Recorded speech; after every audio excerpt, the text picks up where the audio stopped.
বন্ধুদের মা এসেছে, বন্ধুদের মা দেখে কত খুশি, বন্ধুরা কত খুশি। আমার মুখের মধ্যে একটা বড় হাসিটা আসলো না। বন্ধুরা আমাকে ওই মায়ের, তাদের মায়ের কাছে মহিলা প্যান্ডেল একবার নিয়েছিল, ছোট্ট আমি তাই তো নিয়েছিল, ওরাও ছোট মানুষ। আমি গিয়ে দেখি ওদের মা কত খুশি। আমি ওই খালাদেরকে জড়ায় ধরে বলেছিলাম, খালা আপনারা আজকে এসেছেন, আমার মা তো আসার কথা ছিল। এই যুবক তরুণেরা তাকায় দেখো এই ছোট্ট মানুষটা কিভাবে কান্দে। ওই বাবাজি মায়ের কথা অনুযায়ী কান্দে, ওই ভাইজান কান্দে।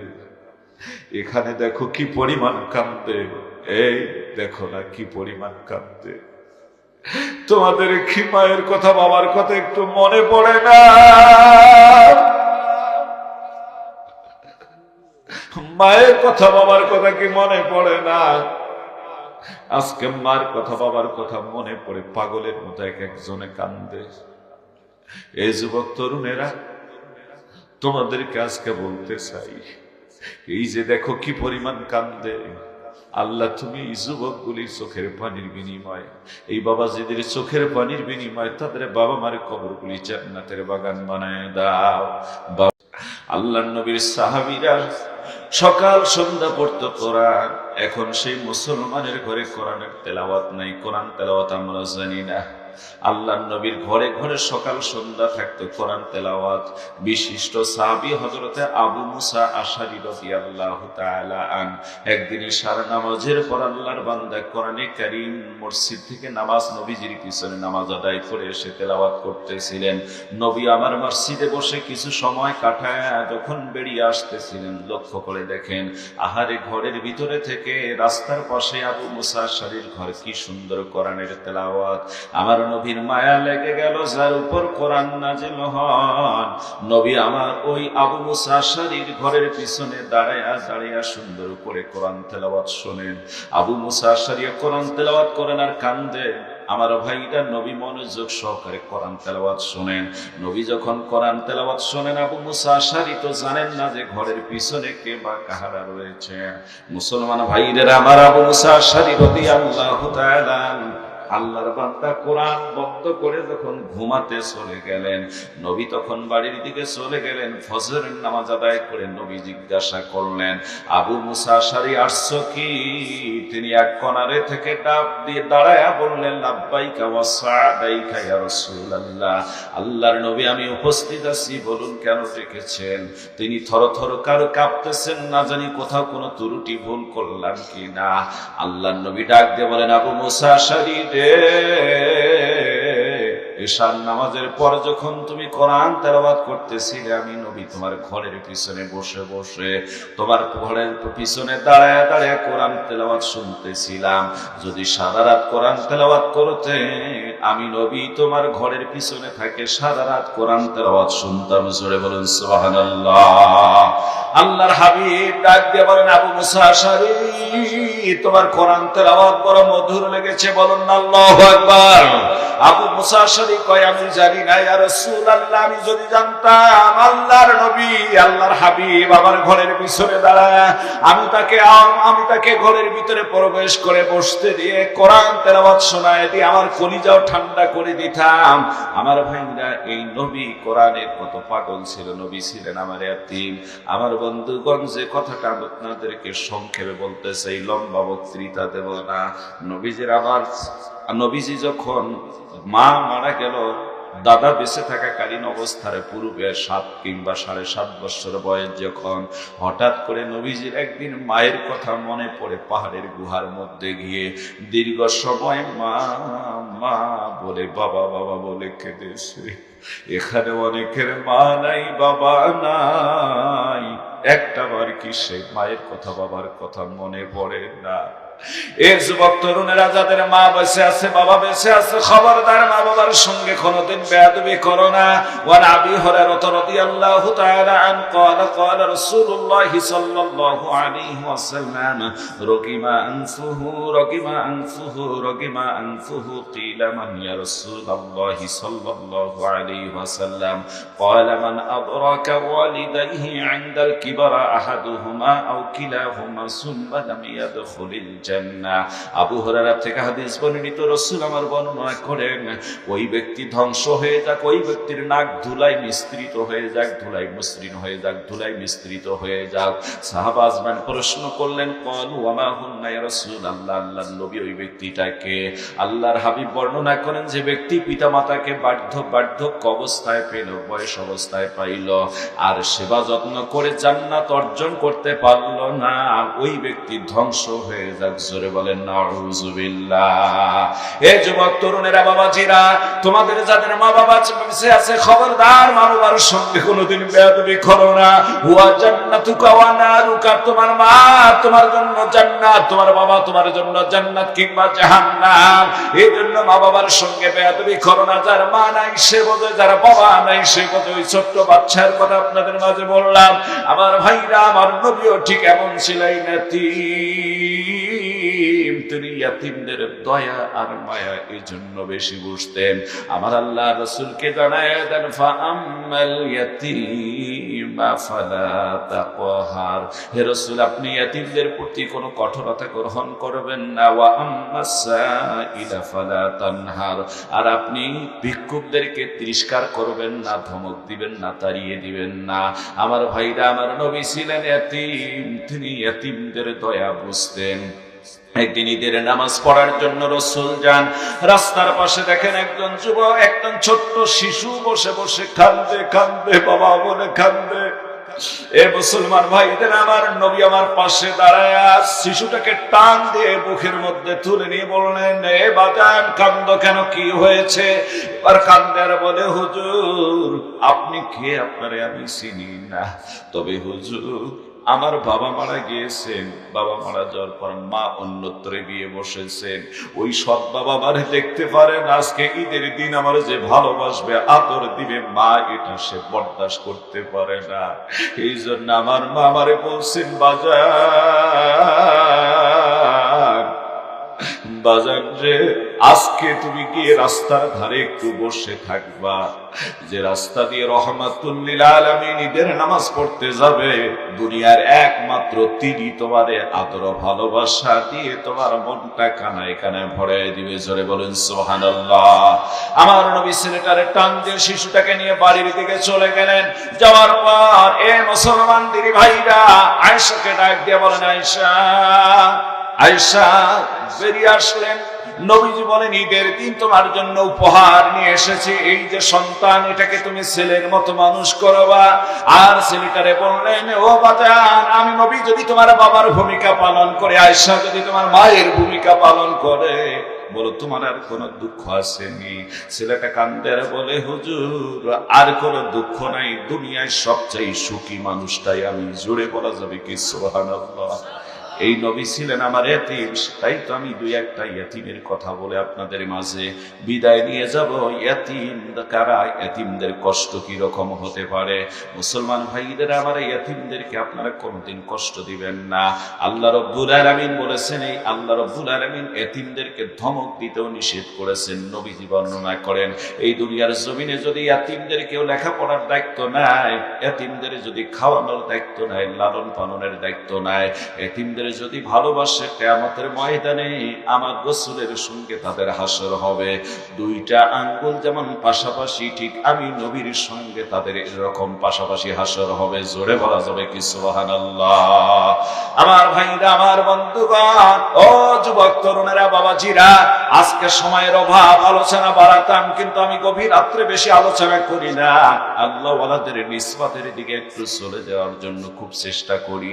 আমার ভাইরা, আমার বন্ধু বন্ধুগণ গভীর মনোযোগ দিয়ে দিবেন। আজকে অনেক যুবকের বাবা থাকার পরও বাবার মূল্যায়ন দিলে না, মা থাকার পর মায়ের মূল্যায়ন দিলে না। হাদিস শরীফের ভিতরে আসছে আল্লাহর নবীর একজন সাহাবী, তার সন্তান একটা বড় হয়ে গেল, আরো সন্তান আছে। চিন্তা করলেন এই সন্তান যেহেতু অনেক, তার একটা পৃথক বাড়িরও দরকার। বাড়ির থেকে বেশ দূরে একটা রাস্তার পাশে জমিন, এই জমিনের মধ্যে বড় ছেলের জন্য একটা বাড়ির ব্যবস্থা করলেন। বাড়ি ব্যবস্থা হয়ে গেল, বাগান দিলেন, ছেলেটাকে বিয়ে শাদী দিয়ে ওই বাগান দিলেন, বাড়ি দিলেন, জমি দিলেন, উট দিলেন, সব কিছু দিলেন, ভেড়া দুম্বা সব কিছু দিয়ে ছেলেকে সুখের একটা সুন্দর ব্যবস্থাপনা করে দিলেন। এবার অনেকদিন পর ছেলের বাড়িতে খবর নেওয়ার জন্য যাচ্ছেন, দেখি ছেলেটা কেমন আছে। যাওয়ার পর দেখেন ছেলে বাড়িতে নাই, বৌমা বাড়িতে ছিল। বৌমা তারে আদর যত্ন করলেন। বাড়ির থেকে ওই সাহাবী ফিরে আসার সময় ছেলের বাড়ির একটা ছোট্ট জিনিস পছন্দ হয়ে গেলে পকেটের মধ্যে ঢুকায় নিয়ে আসলেন। আমার ভাইরা, এবার মহিলা দেখলেন, তার ছেলের বহু পুত্র বধূ দেখলেন, আমার শ্বশুর আসার আগে জিনিসটা ছিল, শ্বশুর যাওয়ার পর নাই, আর তো কেউ এই বাড়ির ভিতরে আসে নাই। সন্ধ্যা হয়ে গেলে স্বামী যখন ঘরে আসলো, ডাক দিয়ে বলেন, আপনার বাবা এসেছিলেন আমার শ্বশুর, কিন্তু আমি আদর যত্নের ত্রুটি করি নাই। যাওয়ার সময় আপনার বাবা আমার বাড়ির অমুক জিনিসটা নিয়ে গিয়েছে, এটা কেমন আচরণ হতে পারে, আমাদের না বলে জিনিস নিয়ে যায়, তুমি এটা দেখবা। কিন্তু আমার ভাইরা, প্রথম দিন ছেলে তারে থামায় থুমায় রাখছে। হাদিস শরীফ আসছে, আবার কিছুদিন পর ওই বুড়া লোকটা আবার ছেলের খবর নিতে আসছে। ভাগ্যগুণের ওই দিনও ছেলে বাড়িতে ছিল না। এমন সময় ওই ছেলে যখন বাড়িতে ছিল না, বৌমা যতটুকু আদর যত্ন করা লাগে আগের মতো করে নাই। এবার যাওয়ার সময় আর একটা জিনিস বাড়ির থেকে নিয়ে গেলে, সন্ধ্যাবেলা সাহাবী বাড়িতে ফিরে আসলে স্ত্রী অভিযোগ করলেন, তোমার বাবা এসেছিল, আজকে আরেকটা জিনিস নিয়ে গিয়েছে। সংক্ষেপ কথা, লম্বা কথাটা সংক্ষেপ বলি। আমার ভাইরা, আজকে আরেকটা জিনিস নিয়ে গিয়েছে, তোমার বাবার বিচার যদি না করো, তুমি যদি কারো কাছে বিচার না দাও, রহমাতুল লিল আলামিন নবীর দরবারে যদি বিচার না দাও, তাহলে কিন্তু আমি তোমার আর সংসারই করব না। আল্লাহর নবী, আল্লাহর বান্দা আমার ভাইরা স্ত্রীকে বুঝায় রাখলেন, বিবি তুমি শান্ত হও, যে বাবা আমাদের জন্য এত কিছু করলো, সামান্য জিনিস নিয়ে গিয়েছে, কি হয়েছে, বাবাই তো নিয়েছে। ওই দিনও থামায় রাখছেন। আমার ভাইরা, আবার কিছুদিন পর ওই বুড়া লোকটা ওই ছেলের বাড়িতে আসছে, ওই দিনও ছেলে বাড়িতে ছিল না। আবার আর একটা জিনিস যাওয়ার সময় চাদরের নিচে লুকায় নিয়ে গেলে, সন্ধ্যায় প্রচন্ড ঝগড়া, স্বামী স্ত্রী, আজ যদি বিচার তুমি না দাও নবীজির দরবারে, আমি কিন্তু আর বাড়িতে থাকবো না, তোমার বাড়িতে তুমি থাকো, আমি বাবার বাড়িতে চলে যাব, তোমার সঙ্গে সংসার করবো না। পর্দার আড়ালে অনেক মা আওয়াজ দিয়ে আওয়াজ শুনতে পারেন। আমার মায়েরা, আমার বাবাজিরা, ভাইজানেরা, একটু বলুন তো, সমাজের এমন কিছু খান্দাস মার্কা, দাজ্জাল মার্কা মহিলা আছে না নাই? বাবা এত কিছু সন্তানের জন্য করলো, সেটা চোখে পড়ে না। বাবা যদি একটা কিছু নিচে, এইটা পান থেকে চুল খসে গেলে 12টা বেজে যায়। জোরে বলেন কথা ঠিক কিনা? এবার বাড়িতে প্রচন্ড ঝগড়া। যুবক নিরুপায় হয়ে স্ত্রীর কথা অনুযায়ী রহমাতুল লিল আলামিনের দরবারে গেলেন। ওখানে যাওয়ার পর বললেন, ইয়া রাসূলুল্লাহ, আমি একটা অভিযোগ নিয়ে আসছি। আল্লাহর নবী বলেন, যুবক বলো কি অভিযোগ? আল্লাহর নবী যখন কথা বললেন, যুবক বললেন, ইয়া রাসূলুল্লাহ, অভিযোগটা হলো অন্য কারো বিরুদ্ধে নয়, আমার বাবার বিরুদ্ধে আমি অভিযোগ নিয়ে এসেছি। যখন বাবার কথা বলেছে, আল্লাহর নবী সাথে সাথে যুবকের কাছ থেকে মুখটা ফিরায় নিয়েছেন। জোরে বলুন সুবহানাল্লাহ। আল্লাহর হাবিব মুখ ফিরায় নিয়েছেন, কোনো কথা বলেন না, মনটা খারাপ করে ফেললেন। বলুন না আল্লাহু আকবার। আমার ভাইরা, বাবা মায়ের বিরুদ্ধে কোনো অভিযোগ চলে না। জোরে বলেন কথা ঠিক কিনা? যুবক বারবার বলতেছেন, ইয়া রাসূলুল্লাহ, আমার অভিযোগটা গ্রহণ করুন। 2-3 বার বললেন। নবীজি বলেন, যুবক রে, বাবা মায়ের বিরুদ্ধে কেউ কোনো অভিযোগ দিতে পারে? ওরে বেকুব যুবক, বলো তোমার কি অভিযোগ? আল্লাহর নবীর কাছে বলছেন, ইয়া রাসূলুল্লাহ, এই ঘটনা, 3 দিন 3টা জিনিস আমার বাবা আমার বাড়ির থেকে না বলে নিয়ে আসার কারণে আজকে চূড়ান্ত ভাবে এমন ঝগড়া, সংসারটাই নষ্ট হয়ে যায়। বাধ্য হয়ে আমি এসেছি অভিযোগ দায়ের করার জন্য। আল্লাহর নবী ডাক দিয়ে বললেন, যুবক বসো। সাহাবী আরেকজন নবীজির দরবারে ছিলেন। এমন সময় নবীজি ওই সাহাবীকে বললেন, যা ওই বুড়া লোকটাকে ডাক দিয়ে নিয়ে আসো। ওই বুড়া লোকটা আসলেই আমি একটু বিচার বিচারটা দেখি, একটু শুনে দেখি কি পরিস্থিতি। ওই বুড়া লোকটাকে ডাক দেওয়ার জন্য সাহাবীকে পাঠাই দিলেন একজনারে। ওই সাহাবী গিয়ে যখন সংবাদ দিল বুড়া লোকটা পিছে পিছে আসতেছে সাহাবীর, এবার আমার ভাইরা সাহাবী পিছে পিছে বুড়া লোকটা আসে, মনে মনে ভাবে রাসূল কেন এইভাবে বাই ফোর্স আমারে ডাকলো, না জানি কোনো ত্রুটি আমি করলাম কিনা। কৌতূহল বশত সাহাবীকে ডাক দিয়ে বলেন, ভাই নবীজি আমাকে ডাকতে পাঠায় দিয়েছেন, কি জন্য তুমি জানো কি? কয় হ্যাঁ আমি জানি, তোমার ছেলে এসে তোমার বিরুদ্ধে অভিযোগ দিয়েছে, তুমি নাকি তোমার ছেলের বাড়ি থেকে 3 দিন 3টা জিনিস না বলে নিয়ে আসছো, বিশাল ঝগড়া ওদের সংসার, এখন সংসারটাই নষ্ট হয়ে যায়। তোমার বিরুদ্ধে চুরির অভিযোগ তোমার ছেলে দায়ের করেছে। যখন চুরির কথা শুনেছে বুড়া মানুষটা চোখের পানি ছেড়ে দিয়ে কান্দে আর আল্লাহকে ডাক দিয়ে বলে, আমার আল্লাহ, জমিনটা যদি ফাঁক হয়ে যেত গো আল্লাহ, এই মুহূর্তে জমিনের ভিতরে ঢুকে যেতে ইচ্ছা করতেছিল। আল্লাহ ছেলের জন্য, সন্তানদের জন্য জীবনে কি এমনটা করি নাই আল্লাহ। বয়স হয়ে যাওয়ার পর বাড়ি পৃথক করে দিলাম, বাগান দিলাম, উট দিলাম, ভেড়া দুম্বা সব কিছু দিলাম। বিয়ে দেওয়ার পর সেই সন্তানের সুখ খোঁজার জন্য কতই না কিছু করলাম। ওই ছেলে আজকে চুরির অভিযোগ দেয়, চোখের পানি ছেড়ে দিয়ে কান্দে আর অজর ধারায় কান্দে আর চোখের পানি ছেড়ে দিয়ে নবীজির দরবারে পিছে পিছে ওই সাহাবীর পিছে পিছে যায়। আমার আল্লাহর আরশে আজিমের ভিতরে কান্না পৌঁছে গিয়েছে। আল্লাহর বরদাস্ত করতে পারলেন না। আল্লাহ ডাক দিয়ে বলেন, ও জিবরিল জলদি করে চলে যাও, আমার হাবিবকে গিয়ে এই বিচারের ফয়সালাটা জানিয়ে দাও। বুড়া লোকটা আসলে যেন একটু চোখের দিকে তাকায় দেখে। জোরে বলুন না আল্লাহু আকবার। এই বুড়া লোকটার চোখটা লাল হয়ে গেছে, কাঁদতে কাঁদতে অনেক পানি ঝরে ঝরে আসতেছিল। ও জিবরিল, আমার হাবিবকে বিচারের ফয়সালাটা শোনায় দিও। যুবককে যেন শোনায় দেয়, যুবক রে, তোমার বাবা মা তো তোমাকে না বলে 3টা ছোট্ট জিনিস নিয়ে আসার কারণে আজকে অভিযোগ দায়ের করেছো। যদি তোমার বাবা মা তামাম জিন্দেগির তোমার ইনকামের টাকাগুলি তোমার না বলে খরচ করে ফেলে, তবুও কোনদিন তোমার বাবা মায়ের ঋণ শোধ হবে না। জোরে বলা যাবে কি সুবহানাল্লাহ। এই জন্য যুবক তরুণদেরকে, বাবাজিদেরকে বলবো, খবরদার বাবা মারে কোনদিন কষ্ট দিবা না।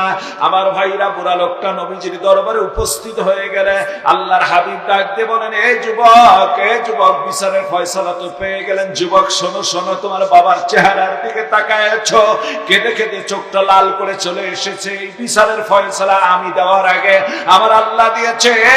নারায়ণ যুবক শুনে নাও, বাবা মায়ের বিরুদ্ধে কেউ কি কোনো দিন অভিযোগ দিতে পারে? আমার আল্লাহ বিচারের ফয়সালা করেছে, তোমার তামাম জিন্দেগির ইনকাম যদি তোমার বাবা মা তোমারে না বলে খরচ করে, তবুও কোনোদিন বাবা মায়ের ঋণ শোধ করতে পারবে না। জোরে বলা যাবে কি সুবহানাল্লাহ। এই জন্য বাবা মা বেঁচে থাকতে বাবা মায়ের একটু খেদমত করবে। বাবা মাই তোমার জান্নাত কিংবা জাহান্নাম।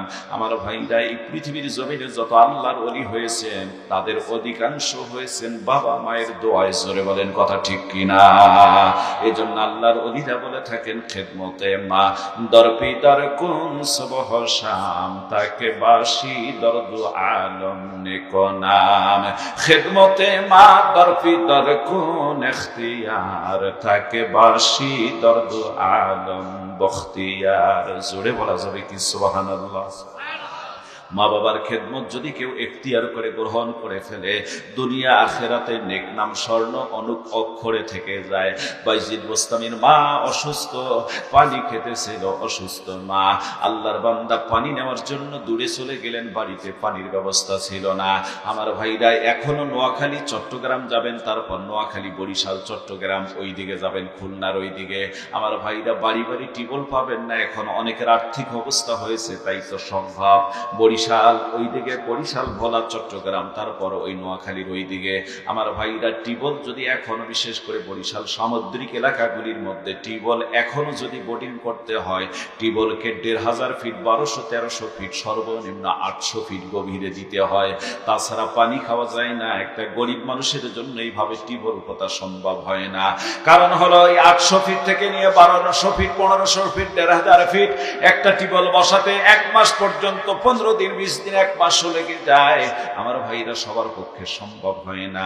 বাইজিদ বোস্তামির বাড়িতে ওই রকম পানি ছিল না, পানি আনার জন্য তিনি গিয়েছিলেন। এসে দেখেন জননী মা ঘুমিয়ে পড়েছেন। পানির গ্লাস নিয়ে সারা রাত দাঁড়িয়ে, সবার জানা আছে ফজরের নামাজের আজান যখন মুয়াজ্জিন দেয়, মায়ের ঘুম ভেঙে গেল আজানের শব্দ শুনে। ছেলেটা পানির গ্লাস নিয়ে দাঁড়িয়ে আছেন, না জানে কখন মা পানি খাইতে চায়। আমার ভাইরা কখন ঘুম থেকে উঠে যদি পানি না পায় কষ্ট হয়ে যাবে। জননী মা ঘুম ভাঙার পর তাকে দেখে তার ছেলে মাথার পাশে সামনের দিকে দাঁড়ানো, থরথর করে শীতের দিন কাঁপতেছে। ছেলের জড়ায় ধরে বলছেন, বাদান তুমি কি ঘুমাও নাই? ছেলে বলেন, মা কেমনে ঘুমাবো, তুমি তো পানি খেতে চেয়েছো, আমার পানি আনতে গিয়ে দেখি তুমি ঘুমিয়ে পড়েছো। অসুস্থ মানুষ পানির গ্লাসটা নিয়ে দাঁড়িয়ে আছি। মা জননী দেখলেন যে পানি নিয়ে সারা রাত দাঁড়িয়ে আছে। ছেলের সার্থকতা হলো, মা যদি সেটা খায়। পানির গ্লাসটা নিয়ে একটু পানি পান করলেন আর আল্লাহর কাছে দোয়া করলেন। ছেলেকে বুকের মধ্যে জড়ায় নিয়ে হাতও উঠালেন না, আল্লাহকে বললেন, আল্লাহ আমার এই ছেলেটাকে তুমি সুলতানুন আরুস মানে আউলিয়া বানায় দিও। জোরে বলা যাবে কি আল্লাহু আকবার। মায়ের দোয়া মঞ্জুর। এই জন্য মা আর বাবার সঙ্গে বেয়াদবি করবেন না। পরিশেষে মা বাবার কথাটা শেষ করে দিচ্ছে আমার ভাইরা। চট্টগ্রামে মানে পটুয়াখালী থানায়, পটুয়াখালী জেলায় আমার ভাইরা বাউফল নামে একটা থানা আছে। এই থানায় মাসুয়াখালী নামে একটা ইউনিয়ন আছে। এই ইউনিয়নে আমি একবার ওয়াজ করতে গেলাম, আজ থেকে বহু বছর আগে। ভাইরা আমার ওয়াজ শেষ করলাম, মা বাবার খেদমতের উপর কিছু বয়ান রেখেছিলাম।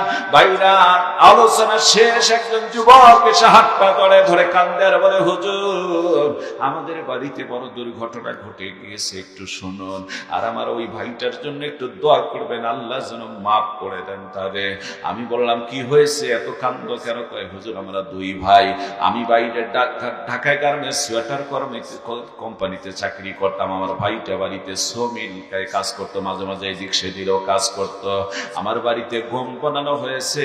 এই গম কাটার পর গম মাড়াই হয়ে গেলে যখন মা গমের ভাগ হয়েছিল, তখন ওই ভাইয়ের কাছ থেকে মাত্র 2.5 কেজি গম বেশি নেওয়ার কারণে 2.5 কেজি গম বেশি নেওয়ার কারণে দ্বন্দ্ব বেজে যায়। প্রথম শুরু হয় ভাইয়ের স্ত্রী, তার মানে ভাবি শুরু করে দেন মায়ের সঙ্গে খুব গালাগালি।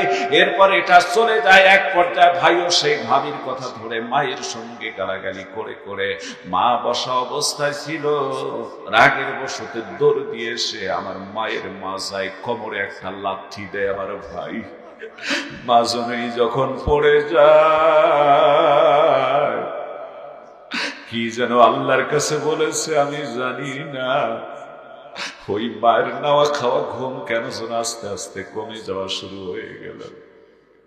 কোথায় এই মুখটা মা দেখাবে সন্তান যেখানে মাজায় লাথি দিয়েছে। আমার ভাইরা ছেলেটা কান্দের বলে, হুজুর তারপরে দিন মিলে কাজ করতে আমার মা জননী আমার ভাই চলে যায়। যাওয়ার পর ওই দিন নাকি বিসমিল্লাহ তার জবানে আর আসে নাই, ভুলে গিয়েছে। কাজ করতে কেমনে পাটা গিয়ে বেল্টের ভিতরে ঢুকায় গিয়ে পা কেটে ওখানেই পড়েছিল হুজুর। ওরে যখন ওই হাসপাতালে নেওয়া হয়েছিল, হাসপাতালের ডাক্তার পাটা অপারেশন করে ব্যান্ডেজ করে দিলে, সেলাই বেলাই করে দিলে। 17 দিন পর ডাক্তার যখন দেখতেছে, দেখে পছন্দ ধরছে, ভালো হওয়া দূরের কথা পছন্দ ধরে গিয়েছে। এবার ডাক্তার বলছে ওর পা রানের এখান থেকে কেটে ফেলা লাগবে। ছেলেটা যখন এ কথা শুনছে, তখন হাসপাতালের বেটে চিৎকার করে আর বলে, ডাক্তার কই আর দেরি না করে আমার পায়খান থেকে কেটে ফেলো, কারণ এই পা দিয়ে আমি আমার মারে লাথি দিয়েছি। এই পা বুঝি আল্লাহ আমার আর রাখবে না। এই যুবক তরুণেরা খবরদার, খবরদার, বাবা মারে জীবনে কোনোদিন কষ্ট দিও না। বাবা মা তোমার জন্য বড় নেয়ামত, বাবা মা তোমার জন্য বটবৃক্ষ। সর্বশেষ যে কথাটা বলতে চাই, আপনাদের এই পার্শ্ববর্তী জেলা জামালপুরে ডাকপাড়া জামিয়া ইনামিয়া মাদ্রাসা পৌরসভার ভিতরে মেন রোড থেকে সামান্য 100-200 গজ ভিতরে পশ্চিম দিকে ডাকপাড়া মোড় থেকে আমার ভাইরা ডাকপাড়া জামিয়া ইনামিয়া মাদ্রাসা রেল লাইনটা পার হয়ে অল্প কিছু দূর গিয়ে হাতের ডান দিকে মাদ্রাসাটা। এই মাদ্রাসার শাইখুল হাদিস আবুল কাসেম সাহেব বহু মাহফিলে উনি আমার সভাপতি থাকতেন, বড় আল্লাহওয়ালা মানুষ। আমার ভাইরা একজন বয়স্ক মানুষ। একদিন আমার ফোন দিয়ে বললো, মাওলানা আমার মাদ্রাসায় 2-3টা মাদ্রাসা একটাই মাহফিল হয়েছে, আর বাকিগুলো হয়নি, একটা বক্তার দরকার। আমি বললাম, হুজুর বাংলাদেশের বড় বড় আলেমদের সঙ্গে আপনার সম্পর্ক, আমি বক্তা দেবো কেমনে? কয় যে মাওলানা তোমার পরিধি অনেক, তুমি একটা বক্তা দিয়ে দাও। ইন্ডিয়ার একটা বক্তা, কলিকাতার বক্তা, ওনার মাদ্রাসায় আলোচনা করে দিলাম। বললাম, হুজুর অন্য দেশের বক্তা নেন, ভালো হবে, লোকজন বেশিও আসবে এবং মুখলেস আছে, আমলদার আছে। তখন বললেন, ঠিক আছে, আলোচনা করে দেন। আমি ভারতের ওই বক্তার সঙ্গে আলাপ করে ডেট কনফার্ম করলাম, মানিকগঞ্জের একজন বক্তা দিলাম। পরিশেষে উনি বললেন, মাওলানা তোমারও থাকা লাগবে। আমি বললাম, হুজুর আজকে কেমন, ওই মাহফিলে তো আমি থাকতে পারতেছি না, কারণ আমার টাঙ্গাইল জেলার গোপালপুর থানায় ওয়াজ দেওয়া আছে ওই ডেটে, এবং আমার ক্রেতারা টাকা পয়সাও দিয়ে রাখছি, ডেটটা পাল্টানো কোনো সুযোগ হবে না। ওদের বাৎসরিক প্রত্যেক বৎসর নিয়মিত ওই ডেটে ওরা মাহফিল করে। আমি তখন এই কথা বললেন, মাওলানা পাশাপাশি জেলা আমার এখানে বয়ান করে ওখানে গিয়ে বয়ান ধরতে পারবেন, এসার পর 1 ঘন্টা আমার এখানে আলোচনা করে চলে যাবেন। মানি লোকের মান রাখার জন্য এসার পরে 1 ঘন্টা ওনার ওখানে বক্তব্য দেওয়ার শর্তে আমার ভাইরা মাহফিলের দাওয়াতটা নিলাম। ওনার মাদ্রাসায় 1 ঘন্টা বয়ান করে আমি ঠিক টাঙ্গাইলের উদ্দেশ্যে রওনা করলাম। টাঙ্গাইলের উদ্দেশ্যে যখন রওনা করলাম, গোপালপুর থানার জন্য এক তো ডিসেম্বর মাস, প্রচন্ড কুয়াশা, রাস্তাঘাটও ভাঙ্গা। ধনবাড়ি যাওয়ার আগে ডান দিকে একটা রাস্তা নেমে গেছে, এই দিক দিয়ে ঢুকলাম। লোকাল রাস্তা, বেশ অনেক রাত হয়ে গেল, 12:15 বেজে গেল। আমি কাছাকাছি যখন পৌঁছলাম তখন 12:15 সর্বশেষ ফোন আসলো, হুজুর লোকজন চলে যাচ্ছে, আপনি কোথায়? আমরা তো মাহফিলটা বুঝে আমাদের সর্বনাশ হয়ে গেল। আমি বললাম, সতী পলাশতলা বাজারে আসছি, জানি না আর কত দূর লাগবে। ওনারা বললেন, হুজুর আর 2-4 মিনিট আসলেই আপনি মাইকের আওয়াজ পাবেন, হয়তো গ্লাস খোলা থাকলে একটুই আপনি আওয়াজ পেতে পারেন। ড্রাইভারকে বললাম, এখন লাইট আছে পৌরসভার ভিতরে, সম্ভবত তুমি টান দাও জোরে। গাড়িটা জোরে টান দেয়া হলো, রাস্তার পাশে গাড়িটা ভাবে রেখে সরাসরি মঞ্চে গিয়ে বসলাম। ভিতরে বসার কোনো সুযোগ নাই। প্রধান অতিথি মেয়ের সাহেব, পুরা নামটা মনে নেই, ডাক নাম শান্তু ভাই। 11 বছর এই ছেলেটা। স্টেজের ডান দিকে একবার যায়, বাম দিকে একবার যায়, আমার দিকে ইয়াতিমের মতো করে তাকায়, সামন দিয়ে 2-3 বার হাঁটে। হঠাৎ করে ধমক দিলাম, বেটা কোরআনের মাহফিলে বেয়াদবি করো কেন, বসে পড়ো। ছেলেটা বসছেন, কিছুক্ষণ পরে তাকায় দেখে মেয়ের সব সুন্দর উন্নয়নের বক্তব্য দেখছেন। আমার দেখার পর লোকজন যারা যাচ্ছিল তারাও আসলো এবং লোকজন জমে পড়লো। এখন মেয়ের সব বক্তব্য দিচ্ছেন প্রধান অতিথির। এমন সময় তাকে দেখি, ওই ছেলেটার যারে ধমক দিলাম 2 চোখের পানি দিয়ে দিয়ে সাদা পাঞ্জাবি ভিজে গিয়েছে, এত কান্না কাঁদতেছে। আমি ছেলেটার কান্না দেখে মায়া লেগে গেল, ওরে ডাক দিয়ে কাছাকাছি স্টেজের দিকে আহ্বান করতেছি। কমিটির লোক মনে করছে হাত বাড়াইছে, হয়তো ওরে কিছু বলবো।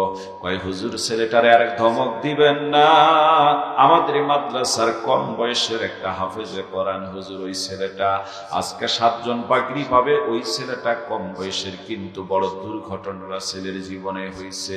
হুজুর ছেলেটার মা আজ থেকে 3 দিন আগে দুনিয়া থেকে চিরদিনের জন্য বিদায় হয়ে গিয়েছে।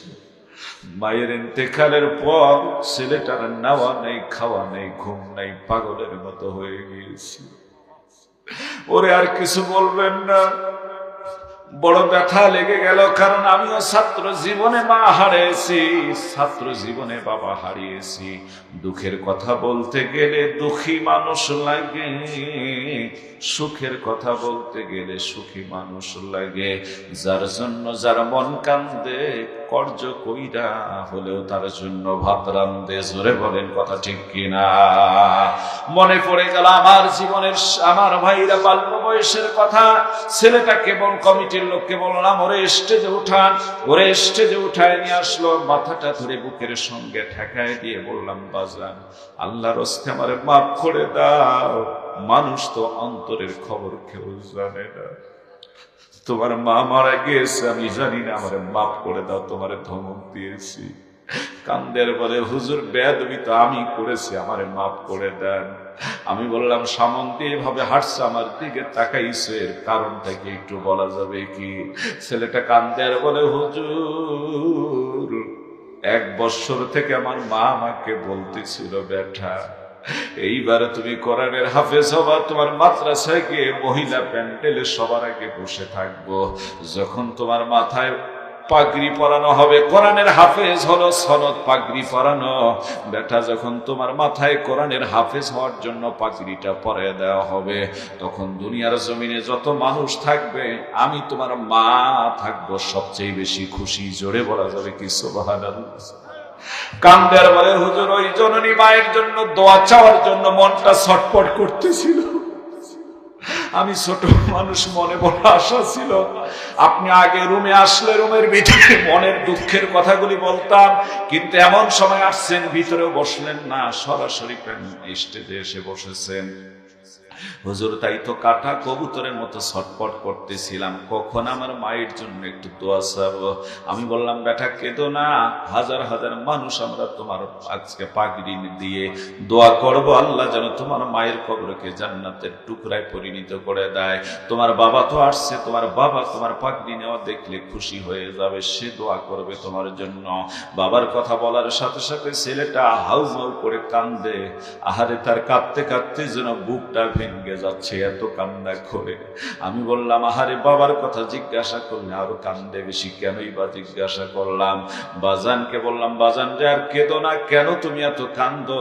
আমারে বলে, হুজুর এমন কথা স্মরণ করলেন, হুজুর 2 বছর আগে আমার বাবাও দুনিয়া থেকে চলে গিয়েছে, আমার বাবাও নাই, মা নাই। আমি আজকে হাফেজে কোরআন হলাম, আমার পাগড়িটা দেখার মা আর বাবাও থাকলো না। আমার বন্ধুরা আজকে এসেছে, বন্ধুদের মা এসেছে, বন্ধুদের মা দেখে কত খুশি, বন্ধুরা কত খুশি। আমার মুখের মধ্যে একটা বড় এই হাসিটা আসলো না। বন্ধুরা আমাকে ওই মায়ের, তাদের মায়ের কাছে মহিলা প্যান্ডেল একবার নিয়েছিল, ছোট্ট আমি, তাই তো নিয়েছিল, ওরাও ছোট মানুষ। আমি গিয়ে দেখি ওদের মা কত খুশি। আমি ওই খালাদেরকে জড়ায় ধরে বলেছিলাম, খালা আপনারা আজকে এসেছেন, আমার মা তো আসার কথা ছিল। এই যুবক তরুণেরা তাকায় দেখো, এই ছোট্ট মানুষটা কিভাবে কান্দে। ওই বাবাজি মায়ের কথা অনুযায়ী কান্দে, ওই ভাইজান কান্দে, এখানে দেখো কি পরিমাণ কান্দে, এই দেখো না কি পরিমাণ কান্দে। তোমাদের কি মায়ের কথা বাবার কথা একটু মনে পড়ে না? মায়ের কথা বাবার কথা কি মনে পড়ে না? আজকে মার কথা বাবার কথা মনে পড়ে পাগলের মতো এক একজনে কান্দে। এই যুবক তরুণেরা, তোমাদেরকে আজকে বলতে চাই, এই যে দেখো কি পরিমাণ কান্দে, আল্লাহ তুমি এই যুবকগুলির চোখের পানির বিনিময়, এই বাবাজিদের চোখের পানির বিনিময় তাদের বাবা মার কবরগুলি জান্নাতের বাগান বানায় দাও। বাবা তুমি কেমন আছো ছোট্ট মাটির ঘরে, তোমার কথা হৃদয় মাঝে পড়ছে বারে বারে। বাবা গো, বাবা, বাবা গো, বাবা, কত আদর কত স্নেহ তোমার কাছে পেলাম, সব কিছু হারিয়ে আজকে নিঃস্ব হয়ে গেলাম। ভালোবাসি তোমায় বাবা, বুকটা যে যায় ছিঁড়ে, তোমার কথা হৃদয় মাঝে পড়ছে বারে বারে। বাবা গো, বাবা, বাবা গো, বাবা, তোমার মতো আপন কেহ পাই না তো আর খুঁজে, তাই তো আজি দিবানিশি অশ্রুতে যাই ভিজে। তোমার মতো আপন কেহ পাই না তো আর খুঁজে, তাই তো আজকে ইসলামী সম্মেলনে তোমার কথা পড়ছে বারে বারে। সুখে থেকে পরম সুখে জান্নাতের ভিতরে, তোমার কথা হৃদয় মাঝে পড়ছে বারে বারে। বাবা গো, বাবা,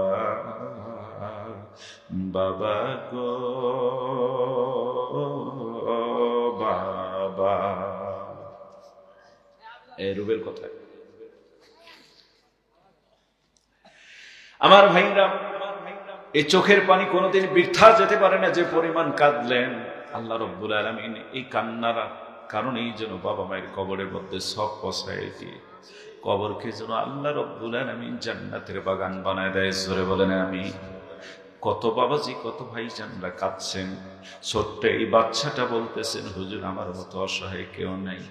আমাকে বলছেন, হুজুর মাদ্রাসা রুমি থেকে একটু আসতাম। আমি বললাম যাও। তাড়াতাড়ি আসলো ছেলেটা, হাতের মধ্যে 2 টাকা, 5 টাকা, 10 টাকার বান্ডিল, ছোট টুকা সে টাকা, 20 টাকা নোট এর উপরে নাই। সুতা দিয়ে পেঁচায় নিয়ে এসে টেবিলের উপর 2টা বান্ডিল রেখে কান্দে, হুজুর আমার মা বড় গরিব মানুষ ছিল, অন্যের বাড়িতে কাজ করে আমার মানুষ করার কত চেষ্টা করত। হুজুর এই বছর হাফেজ হলে কিছু টাকা একসঙ্গে লাগবে। বন্ধুরা আগে থেকে প্ল্যান করে আসতেছে, স্টাফদের পাঞ্জাবি টুপি পাগড়ি দিবে, মাদ্রাসায় ঘড়ি কিনে রাখবে। হুজুর এই তো টাকা কিছু লাগবে, কোথায় পাবে আমার মা এত টাকা? তাই তো 1 বছর থেকে আমার জন্য যে পকেট খরচের টাকা মা পাঠাইতো, এই টাকাটা মা অন্যের বাড়িতে কাজ করে মাথার ঘাম পায়ে ফেলে পাঠাইতো। হুজুর মা নাই, মায়ের হাতের পবিত্র টাকাগুলো আছে, এই হাতে না জানি এই মায়ের হাত কতবার এই টাকাগুলির ভিতরে লেগেছে। হুজুর মদিনাওয়ালা বলেছেন, সন্তান যদি দুনিয়ায় নেক কাজ করে, আওয়ালাদিন সালিহিন ইয়াদউনা, এই নেক কাজের বিনিময়ে আল্লাহ বাবা মায়ের কবরের মধ্যে সব পৌঁছায় দিয়ে কবরকে জান্নাতের বাগান বানায় দিতে পারে। হুজুর এই আমি বলতে চাই, এই মার জন্য আর বাবার জন্য যখন আপনি কালেকশন শুরু করবেন, এই 500 টাকা মায়ের নামের, 500 টাকা বাবার নামে, সবার পক্ষ থেকে সবার আগে আমার পক্ষ থেকে দান করে দিবেন। মদিনাওয়ালা বলেছেন, ওয়ালাদিন সালিহিন ইয়াদউলা, নেককার সন্তান যদি দুনিয়ায় কোনো ভালো কাজ করে, ওই ভালো কাজের বিনিময়ে আল্লাহ বাবা মায়ের কবরে সব পৌঁছায় দিয়ে কবরকে জান্নাতের বাগান বানায় দিতে পারে। জোরে বলুন সুবহানাল্লাহ। আমার ভাইরা, আমার বন্ধুগণ, ছোট্ট মানুষ মা বাবার জন্য কত পাগল। নিজের পকেটের 1000 টাকার একটা নোট বের করে পকেটে দিয়েছিলাম, আর বললাম যখন কালেকশন করবো তোমার বাবা মায়ের দানটা সবার আগে তোমার ঘোষণা করে দেব। আজকে কাঁদলেন, মা নাই বাবা নাই। একটা ভালো কাজ আমরা সকলে করার চেষ্টা করব, যাতে মা বাবার নামে সদকায়ে জারিয়া কিছু করি, আর আল্লাহর সাথে সাথে কবরে সব পৌঁছায় দিয়ে কবরকে যেন জান্নাতের বাগান বানায় দেয়। এই মুহূর্তে আমি 30 জন মানুষ দেখতে চাই। আল্লাহর কোরআনের পারা 30টা মানুষ দেখতে চাই। 30 জন, 30টা মানুষের